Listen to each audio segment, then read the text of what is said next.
not the beginning. Just a voice like a riot rocket every revision. But you listen to the tone and the violent rhythm, and though the words sound steady, some empty within them. We say yeah, a fist flying up in the air, like we're holding on to something that's invisible there. Cause we're living at the mercy of the pain and the fear, until we get it, forget it, let it all disappear.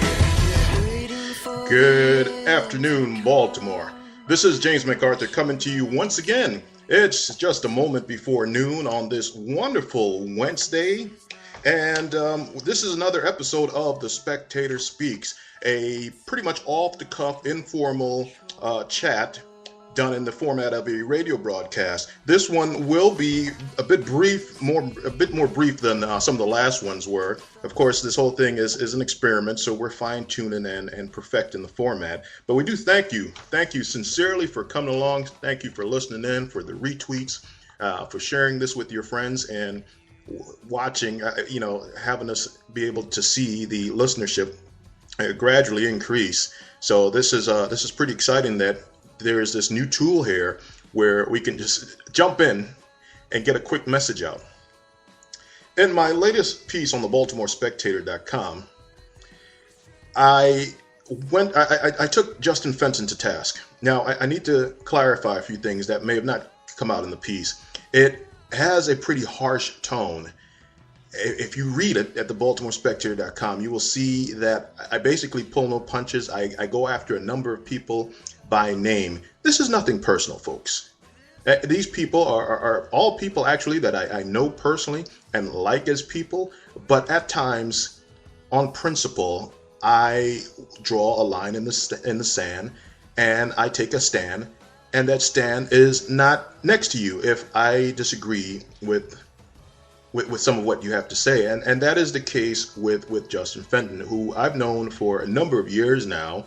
And I will tell you, he does an excellent job of covering breaking news, and better than the breaking news, in-depth investigative stories on a lot of things that are just messed up in the city. So it needs to be clarified that the article that I published this morning was in no way meant to disparage the body of work that Justin Fenton has, but the latest, the piece that was published on Sunday about the special police in Maryland, I found it to be a bit of an insult to my intelligence. To be honest, I've known about special police in Maryland for well over 20 years now. I'm actually shocked that there are lawmakers who didn't know more about it. To me, that calls into question these lawmakers and what they're doing with spending their time and getting familiar with the law. I mean, maybe it's no wonder that they're always trying to pass a new law as a solution to every problem. Are they even familiar with existing laws? This is one of the first things that jumped out to me when I saw legislators at the city and state level, all shocked and feeling that we must take action. We must jump into this and make a difference. Why? Is there a real problem with the special police in Maryland, where there are about 1,000 of them throughout the state? Or are there just a couple of rogue officers, and that's what they are, in Baltimore City that need to be disciplined, charged criminally, taken off the street, stripped of their badges and commissions? You don't need legislation for that. You need police action and law enforcement, which is what the police are there for, whether they be city or state. That's what the state's attorney is there for. To say that that we need to get the General Assembly to enact legislation and bring this up with all the major issues they have to deal with, this is ludicrous, because there is no pattern, there is no problematic pattern throughout the state. Has any other paper in the state of Maryland done an article saying the special police in their area are causing issues? Absolutely not. So let's be clear. There is a problem going on in Cherry Hill. I haven't written much about it, but I've been very familiar with it. I've spoken to some of the people involved long before the story came out, and it is problematic. This issue does need to be addressed, but there are ways that, number one, can be more effective and more rapid than enacting legislation. Do you know how slowly that moves? Listen, prosecutors and cops can charge immediately. Warrants can be signed. Arrest warrants can be issued. I mean, Let's keep it real, folks. So if you want to get a detailed analysis and fact check my rebuttal to Justin Fenton's piece written on Sunday, published on Sunday, about special police, again, go to the website, baltimorespectator.com. Now let's fast forward to today.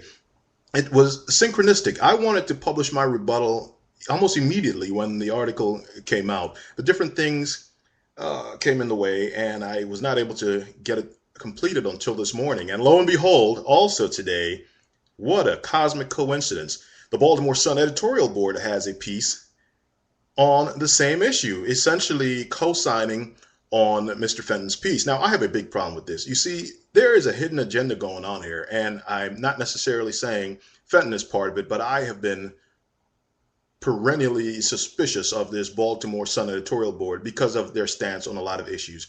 There is a certain level of naivete, a certain level of ignorance, and I mean that in the pure form. They don't know what they're talking about, guys. They really don't. The story, the editorial piece opens up with the false equivalency of saying that to become a barber in Maryland, you need to have completed 1,200 hours of classroom instruction. Okay. And that makes sense to you? Do you think that guarantees that your barber is not going to give you a bad haircut? There are plenty of licensed barbers out there who are crap.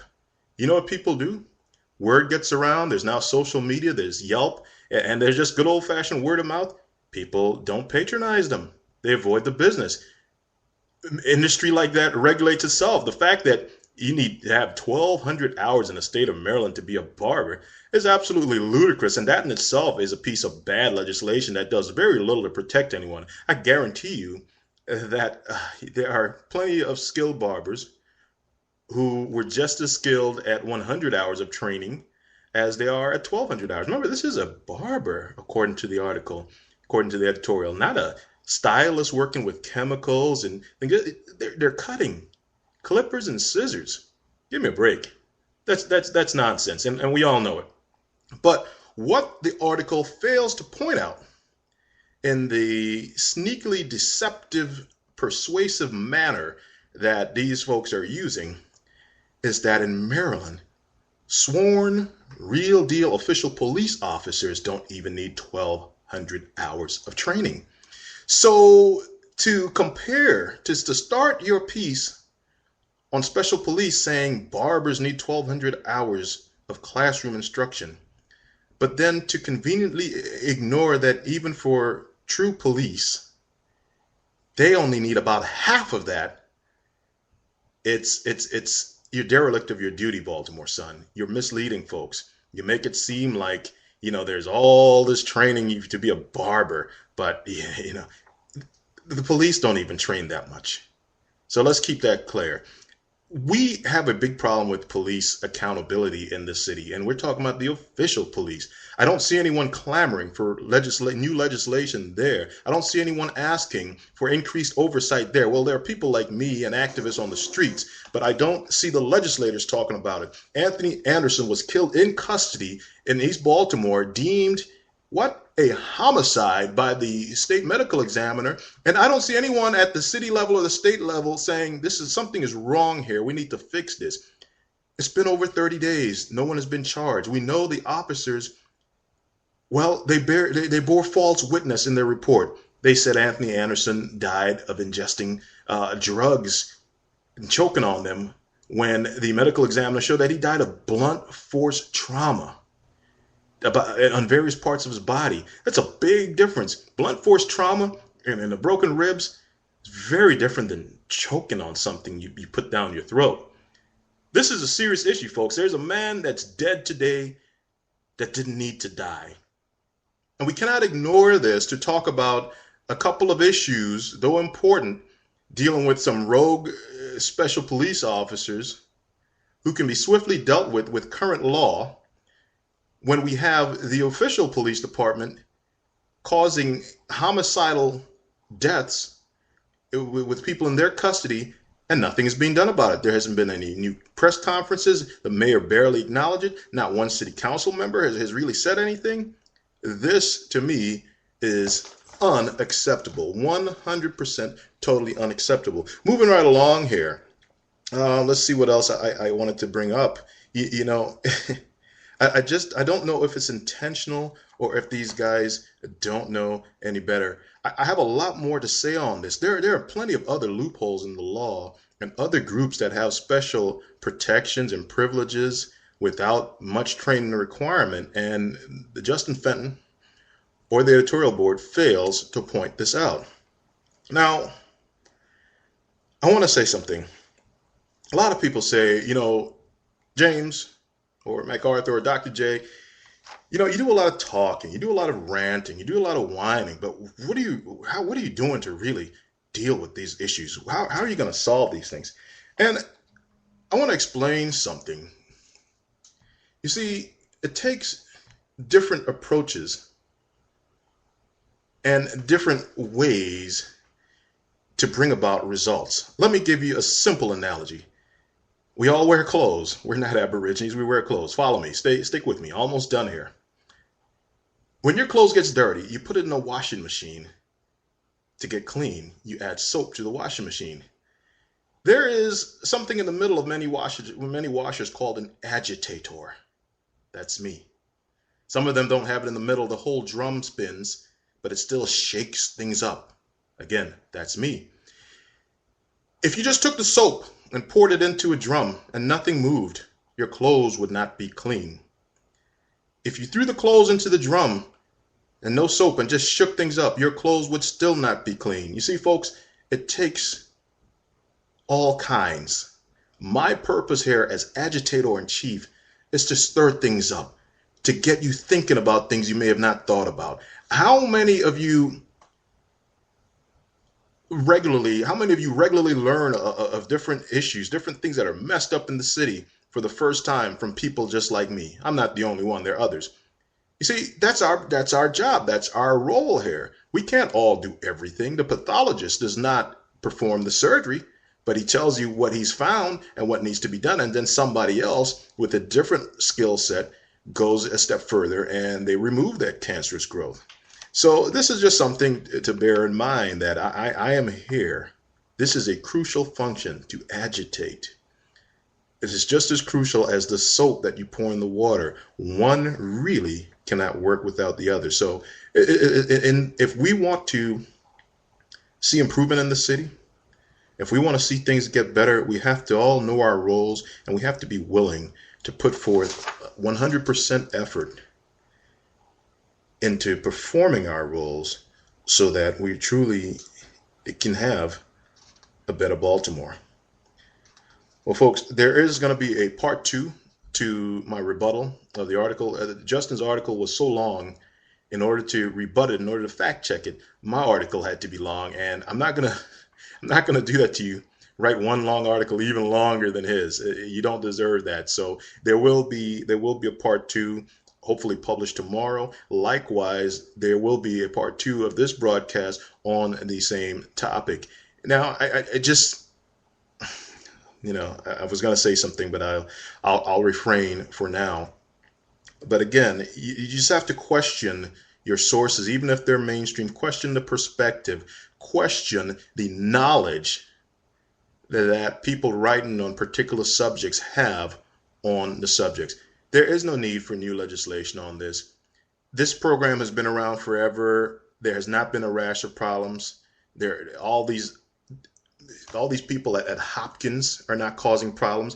Think about it. Most of the special police are at Johns Hopkins, are at Mercy, are in the courts. Did these guys really, is there a problem identified where these people need new regulation? No, the handful that are causing the problem need to be dealt with. A couple other points, actually. The Sun editorial piece said, if the special police misbehave on duty, there's no one to hold them responsible. That's bull. There is someone to hold them responsible. It's called the police. It's called the state's attorney.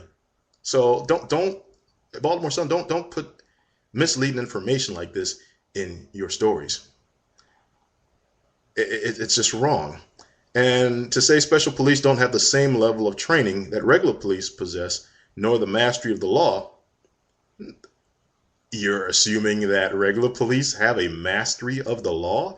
You realize how many police have no clue what the law is? I'll tell you, The same ones that, despite rulings from the courts, despite general orders written to the police department, continue to harass citizens like myself who are doing nothing wrong, breaking no law, just merely because we have a camera.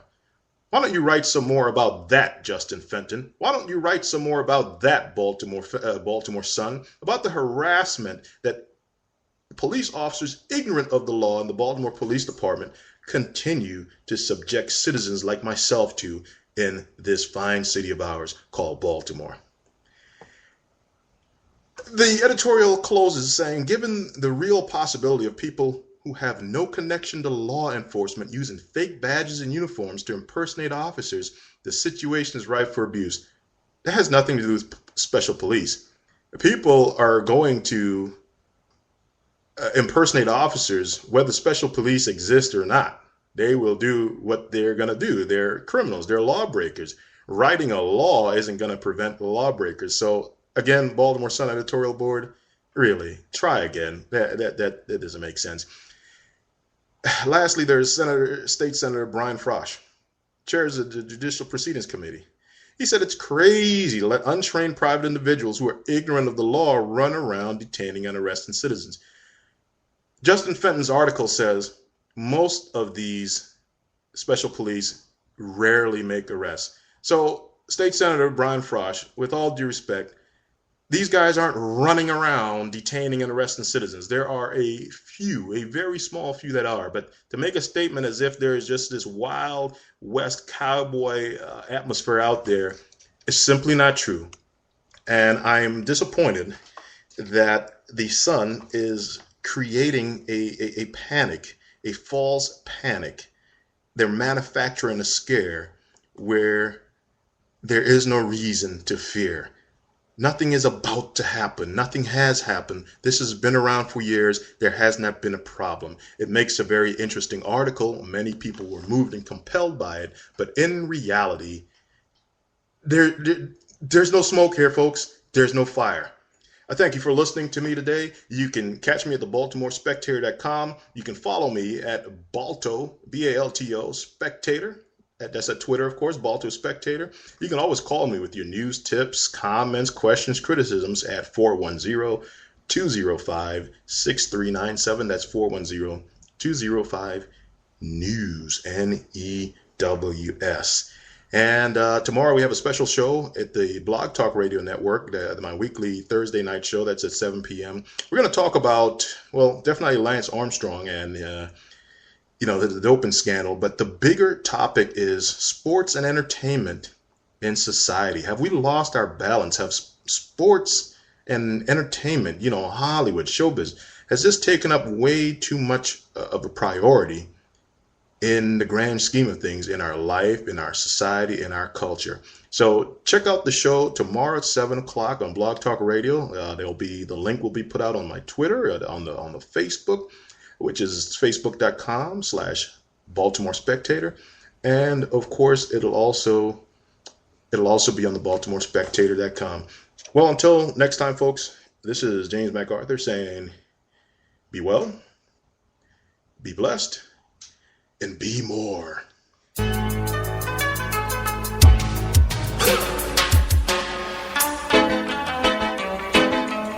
boys, what you want, what you want.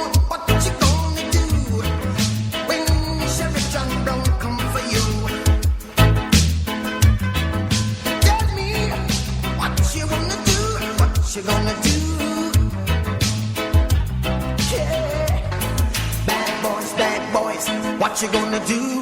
What you gonna do when they come for you? Bad boys, what you gonna do? What you gonna do when they come for you? When you were 8 and you had bad traits, you go to school and learn the golden rule. So why are you acting like a bloody fool? If you get hot, then you must get cool. Bad boys, what you gonna do? This show is copyright 2012. MacArthur Media. What you gonna do when they come for you? You chuck it on that one, you chuck it on this one, you chuck it on your mother and you chuck it on your father, you chuck it on your brother and you chuck it on your sister, you chuck it on that one and you chuck it on